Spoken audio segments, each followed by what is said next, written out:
అదే RTV app వార్తల్ని క్షణాల్లో చదివే అవకాశం ఉంటుంది. ఒక న్యూస్ పేపర్, ఒక టెలివిజన్ ఛానల్ మీ చేతుల్లో ఎప్పుడూ ఉంటాయి. గుమస్తాగా జీవితం ప్రారంభించిన చలసాని ఆంజనేయులు గారు మరి తెలుగుదేశం పార్టీ అండదండలతో 2019లో విజయ డైరీ చైర్మన్ గా అయినప్పటి నుంచి ఒక సంవత్సరం పాటు పాల రైతుల అభివృద్ధికి తోడ్పడుతూనే ఉంటున్నారు. అయితే హెరిటేజ్ సంస్థలో అనిల్ అనే వ్యక్తి అక్కడ ఫ్రాడ్ చేయిస్తే అతన్ని తీసుకొచ్చి విజయ డైరీలో పెట్టి అతని ద్వారా విజయ డైరీని ఏ విధంగా భ్రష్టు పట్టించాలి, విజయ డైరీలో అవినీతి ఎలా చేయాలి అనేది వానమాలు చేసుకొని ఇప్పటి వరకు సుమారు 100 కోట్ల రూపాయల అవినీతి చేసిన ఉదంతాలు జిల్లా వ్యాప్తంగా ఉన్నాయి. ఎందుకంటే ఆంజనేయులు గారు మాట్లాడితే నేను తెలుగుదేశం పార్టీ నేతని, నాయకుడిని, కార్మికుడిని, కార్యకర్తని, అది అని చెప్తా ఉంటారు. ఇన్నాళ్లుగా 100 అవుట్లెట్లు ఇస్తే, విజయ డైరీ అవుట్లెట్లు 100 అవుట్లెట్లు ఇస్తే 94 అవుట్లెట్లు కేవలం వైఎస్ఆర్సీపీ నాయకులకి, కార్యకర్తలకు ఇచ్చిన ఉదంతాలు ఉన్నాయి. మరి మనం రీసెంట్ గా చూస్తా ఉన్నాం సత్యవర్ధన్ కేసు, అంతకుముందు తెలుగుదేశం పార్టీ ఆఫీస్ తగలబెట్టిన కేసు. ఇందులో ముద్దాయిగా ఉన్న బొమ్మలూరు గ్రామానికి చెందిన రామాంజనేయులు అనే వ్యక్తికి వెస్ట్ గోదావరి జిల్లా విజయ డైరీ కాంట్రాక్ట్ మొత్తం కట్టబెట్టిన స్థితి ఉంది. అట్లాగే వల్లభనేని వంశీమోహన్ అనుచరులైన శేషుకి నిడమారూరు దగ్గర అవుట్లెట్ కేటాయించారు. అసలు మండవ జానకి రామయ్య గారు విజయ డైరీ చైర్మన్ గా ఉన్నప్పుడు 32% బోనస్ ఇచ్చేవాళ్ళు. అలాంటి బోనస్ ని 10% తీసుకొచ్చిన ఘనా పార్టీ ఈయన. మాట్లాడితే పార్టీ గీర్తి అంటారు. జగ్గయ్యపేటలో ఒకప్పుడు వైసీపీ నేత, ఇప్పుడు జనసేన నేత అతని అల్లుడికి అక్కడ పాలు చిల్లింగ్ కేంద్రాన్ని ఎంత గట్టు పెట్టారో చెప్పాలి.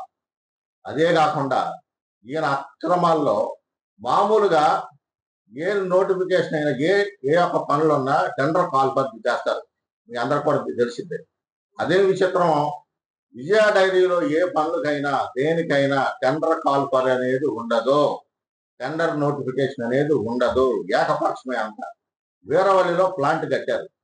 ఆ రోజుల్లో రోడ్డు పక్కన దారాదత్తం చేసే కార్యక్రమాలు చేస్తా ఉన్నారు.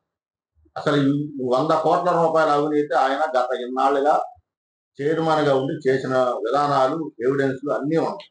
రామాంజనేయులకి కానీ, అసలే వల్లభనేని వంశీమోహన్ గారికి, వాళ్ళకి, వాళ్ళ అన్యాయులకి, వీళ్ళందరికీ ఇవ్వాల్సిన అవసరం ఏంటి? రామాంజనేయులు అనే వ్యక్తిత్వం.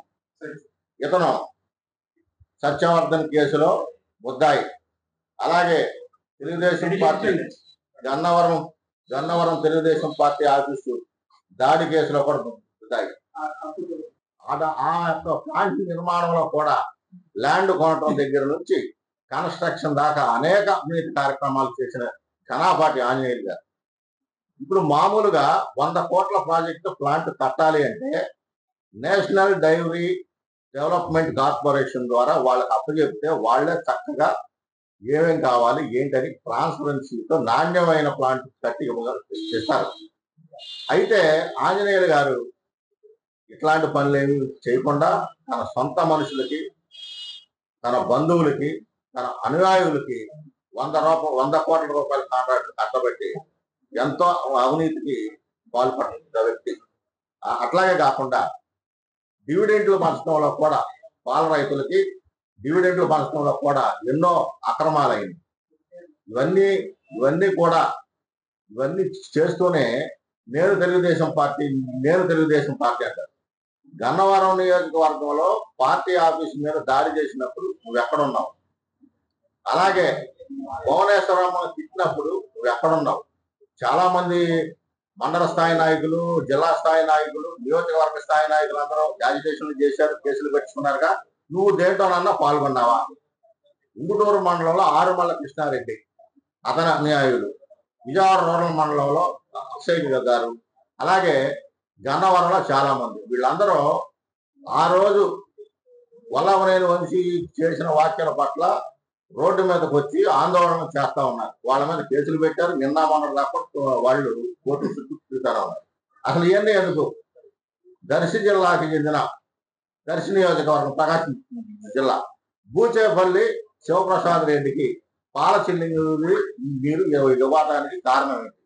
మీరు గత 10 ఏళ్లగా వైఎస్ఆర్ కాంగ్రెస్ పార్టీలో అట్లాగే పెద్దిరెడ్డి రామచంద్రారెడ్డి బూత్ దగ్గర నుంచి కూడా మీరు పాల సేకరణ చేస్తున్నారు.